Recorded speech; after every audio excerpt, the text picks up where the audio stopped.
So let me get this straight. Coutinho is now Brazil's most important and crucial player. Is that what's happening right now? Because let's just deal with the facts. 2 goals, 2 assists, two Gs and 2 As.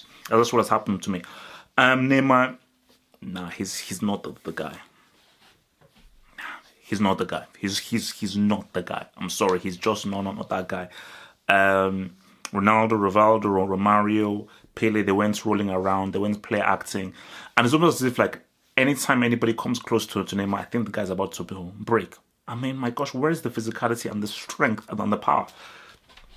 So, but that being said, let me just show Switzerland.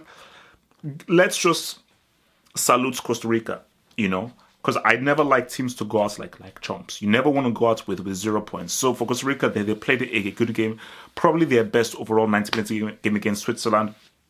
And for the Swiss, it's not good because you should have seen this off. Twice they went into the lead, twice they gave away their lead. And I think once you're winning 2-1 with about 5-6 minutes to go, you've got to close that out. You've got to easily close out the game because you want to go into the next round with the win. So not happy with that for the Swiss.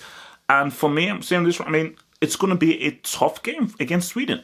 And I think Sweden will look at that game against Switzerland and be like, you know what?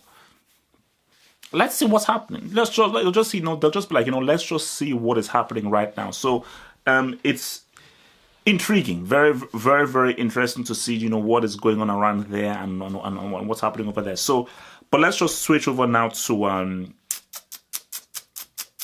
Brazil's game against Serbia. I thought Serbia had a really good patch. I think it was when they were 2-0 down in the second half. They had a really good patch where they had a lot of chances. And they had to capitalize. You have to capitalize. And I thought that once they didn't capitalize in that batch when Brazil were really on the edge, it was like, because if they had scored in that section, I do believe that Brazil would now be a bit fearful. And who knows what Serbia could do. But Brazil luckily survived. And look, man, Coutinho has been the guy. He's been the guy who has really originated and done stuff for Brazil. And it hasn't really been happening. I mean, for Neymar, he's been doing bits here and there. Is he fully fit? Is he not fully fit? I don't know. All I know is that I'm just commenting on what I see. Coutinho has really been the key link guy for Brazil. Although Jesus is doing some stuff, man. Jesus shows that, look, man, bro, I maybe Guardiola says I should just be a finisher, but I'm sure that I've got someone that needs skills and, street football stuff for you to talk about. So, I mean, the Brazil team, they were definitely playing some very nice stuff. I mean, I still feel the team who has played the best football for me has been Brazil. It's just that it's not the Brazil that I know. They're not playing on the heights, and I still think that these guys are a bunch of kids and babies. I'm not sure whether kids, fetuses, and umbilical cords can go ahead and win a flipping World Cup. That's just my view. But still being said, I just feel like if they were a bit too strong for Serbia. I just think that Serbia will not really be able to match the different sections and gears and levels and dimensions that they were able to go into. So I just thought that's just really what really took them ahead and really made them really get to that other level. So, but as I said again, Neymar, there's just something about Neymar where he just seems too much like a prima donna, and those are not the Brazilians that I know of. I mean, the Brazilians I know of were just hugely talented. Like when you look at Rivaldo, Ronaldo, these guys we just let their talents do the talking. But there was a physicality to them. There was a strength to them.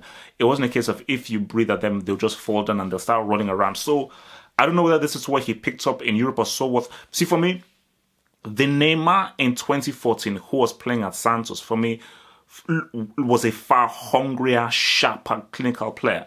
This Neymar seems a bit more arrogant and a bit more flimsy. So did he learn this stuff in Europe or so what? I don't know. So maybe the whole PSG move, maybe it has backfired and it has sort of like disrupted his mentality that is needed in this team. But look, man, I'll still reiterate what I said.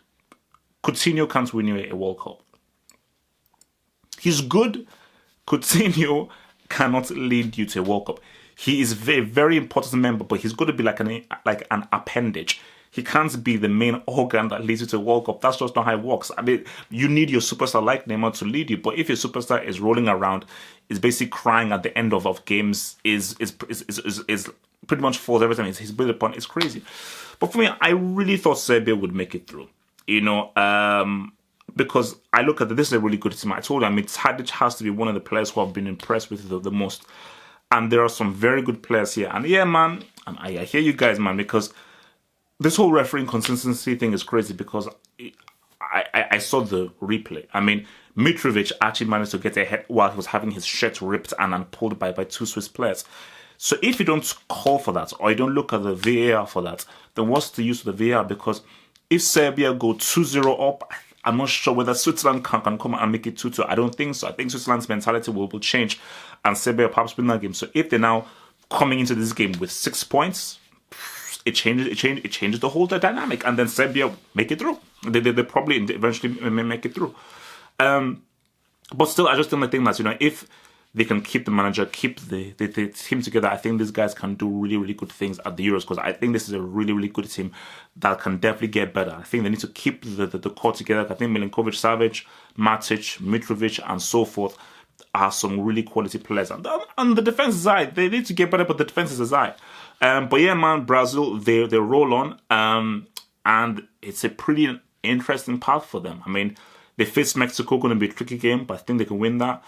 And I think beyond that, I think they could potentially face Portugal or France or so forth. So it does get pretty interesting for Brazil. But yeah, guys, think the knockouts is beginning to really shape up. Thank you for watching this video. Think about pledging and become a Half of Football Hot patron. Pledge an amount each month and gain access to exclusive videos from your boy, the Football Hot, for more analysis. Peace.